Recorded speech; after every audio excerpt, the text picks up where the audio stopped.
এই মুহূর্তের সবচেয়ে গুরুত্বপূর্ণ খবর, 14 লক্ষ তিপ্রাসার জন্য খুশির খবর।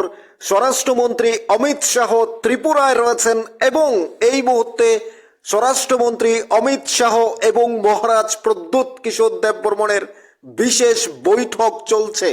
যেই বৈঠকে আলোচনা হচ্ছে তিপ্রাসার ইমপ্লিমেন্ট, তিপ্রাসা অ্যাকর্ড, তিপ্রাসার দীর্ঘদিনের চুক্তি বাস্তবায়ন কিভাবে হবে, কোথায় তিপ্রাসার ডেভেলপমেন্ট প্রয়োজন, এ রাজ্যে 14 লক্ষ তিপ্রাসার যে অধিকারগুলো রয়েছে সেগুলোকে কিভাবে বাস্তবায়ন করা যায়। রাজ্যে মাননীয় স্বরাষ্ট্রমন্ত্রী অমিত শাহ উপস্থিত রয়েছেন, রাজ্যের মাননীয় মুখ্যমন্ত্রী প্রফেসর ডক্টর মানিক সাহা সহ নর্থ ইস্টের 8টি রাজ্যের মুখ্যমন্ত্রী এবং গভর্নর প্রত্যেকে উপস্থিত রয়েছেন রাজ্যে। তাদের সাথে মিটিং হয়েছে, বৈঠক হয়েছে, কিন্তু এখন মাননীয় মহারাজ প্রদ্যুৎ কিশোর দেববর্মনের সাথে বিশেষভাবে আলোচনা চলছে, বৈঠক হচ্ছে, যেখান থেকে তিপ্রাসা অ্যাকর্ড, তিপ্রাসার land rights, political, economic, culture, history, development, direct funding, 125 amendment এবং কনস্টিটিউশন সলিউশন সহ তিপ্রাসার সমস্ত অধিকারগুলো নিয়ে এই মুহূর্তে সবচেয়ে গুরুত্বপূর্ণ আলোচনা চলছে। স্বরাষ্ট্রমন্ত্রী অমিত শাহের সাথে মহারাজ প্রদ্যুৎ কিশোরের বিশেষ বৈঠক অনুষ্ঠিত হচ্ছে এবং মহারাজ প্রদ্যুৎ কিশোর তিনি তিপ্রাসার সমস্ত ডেভেলপমেন্টের বিষয়গুলো স্বরাষ্ট্রমন্ত্রীর সামনে রাখছেন এবং স্বরাষ্ট্রমন্ত্রী তো গত এই 2024 মার্চের 2 তারিখ যে তিপ্রাসা অ্যাকর্ড সাইন্ড হয়েছিল দিল্লিতে, স্বরাষ্ট্রমন্ত্রী অমিত শাহ তিনি দেশবাসীর সামনে ঘোষণা করে দিয়েছিলেন তিপ্রাসার অধিকার, তিপ্রাসা চুক্তি ইমপ্লিমেন্ট হবে 6 মাসের মধ্যে। সেই ইমপ্লিমেন্ট এখনো হয়নি, তাই নিয়েই আলোচনা সমালোচনা, একের পর এক তিপ্রাসার অভিযোগ, বিরোধী দলের আক্রমণ শানিয়েছেন মহারাজ প্রদ্যুৎ কিশোর।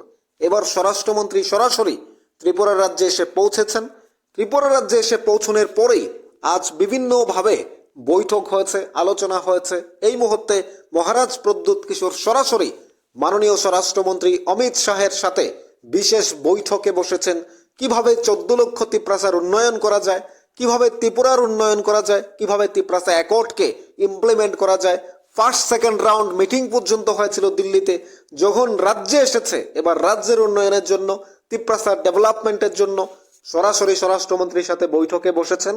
মহারাজ প্রদ্যুৎ কিশোর বৈঠক থেকে বেরিয়ে সরাসরি তিপ্রাসার অধিকার নিয়ে, তিপ্রাসার যে দীর্ঘদিনের সমস্যা নিয়ে, সেগুলোর সমাধান কোথায় হবে, কিভাবে হবে এবং মাননীয় স্বরাষ্ট্রমন্ত্রী মিটিং শেষে কি জানিয়েছেন, সমস্ত কিছুই মহারাজ প্রদ্যুৎ কিশোর তুলে ধরবেন।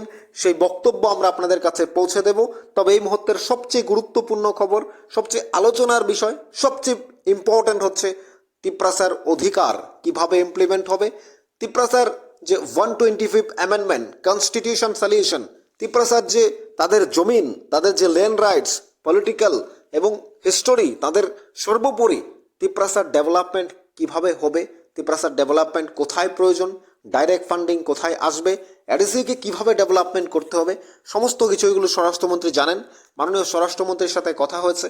মহারাজ প্রদ্যুৎ কিশোর দেববর্মনের দীর্ঘদিনের রাজনৈতিক বন্ধুত্ব, আজ যখন রাজ্যে মাননীয় স্বরাষ্ট্রমন্ত্রী এই মুহূর্তে রয়েছেন, তাই মহারাজ প্রদ্যুৎ কিশোরের সাথে সেই সুযোগে একটা গুরুত্বপূর্ণ বৈঠক অনুষ্ঠিত হচ্ছে। সেই গুরুত্বপূর্ণ বৈঠক চলছে।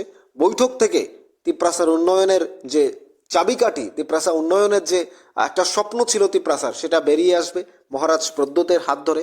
আমরা যেটা বলতে চাই আপনাদের, মহারাজ প্রদ্যুৎ কিশোর দেববর্মন তিনি রাজ্যের উন্নয়নের জন্য, তিপ্রাসার ডেভেলপমেন্টের জন্য, এক ত্রিপুরা শ্রেষ্ঠ ত্রিপুরার জন্য বারবার চেষ্টা করে আসছেন। তিনি আজও চেষ্টা করছেন এবং স্বরাষ্ট্রমন্ত্রীকে কনভিন্স করে এবং ত্রিপুরার উন্নয়নের যে ধারা সেটাকে অব্যাহত করার জন্য বারবার স্বরাষ্ট্রমন্ত্রীর কাছে ছুটে যাচ্ছেন। এই তিপ্রাসার স্বপ্ন পূর্ণ হবে, তিপ্রাসা অধিকার অবশ্যই পাবে। তিপ্রাসার স্বপ্ন মহারাজ প্রদ্যুৎ সত্যি করবেন মাননীয় স্বরাষ্ট্রমন্ত্রীর হাত ধরে। এবার যারা ত্রিপুরা রাজ্যে 14 লক্ষ তিপ্রাসার পাশাপাশি 40 লক্ষ ত্রিপুরাবাসী রয়েছেন, আজ স্বরাষ্ট্রমন্ত্রী এই মুহূর্তে মহারাজ প্রদ্যুতের সাথে যে বৈঠক করছেন, সেই বৈঠক শেষে কি হবে সেটা আপনারা জানতে পারবেন। কিন্তু মহারাজ প্রদ্যুৎ কিছু সেই অধিকার আদায় করতে পারবে। মাননীয় স্বরাষ্ট্রমন্ত্রী তিপ্রাসাকে অধিকার দেবেন, ইমপ্লিমেন্ট হবে। আপনারা বিশ্বাস করেন তো? আমরা বিশ্বাস করি। মহারাজ প্রদ্যোৎ কিশোর দেববর্মন, তিনি তিপ্রাসাকে অধিকার দিয়ে যাবেন। স্বরাষ্ট্রমন্ত্রী তিপ্রাসাকে অধিকার ইমপ্লিমেন্ট করে দেবেন, সেই প্রত্যাশা, সেই আশা আমাদেরও রয়েছে। আমরা মহারাজ প্রদ্যোৎ কিশোরের সেই বক্তব্য আপনাদের সামনে তুলে ধরব। তাই আমাদের নিউজ ত্রিপুরা ওয়ান চ্যানেলটি সাবস্ক্রাইব করে রাখুন, প্রত্যেকটা আপডেট আপনি পেয়ে যাবেন। থাকুন আমাদের সাথে এবং আপনার মতামত অবশ্যই কমেন্টস বক্সে জানাবেন।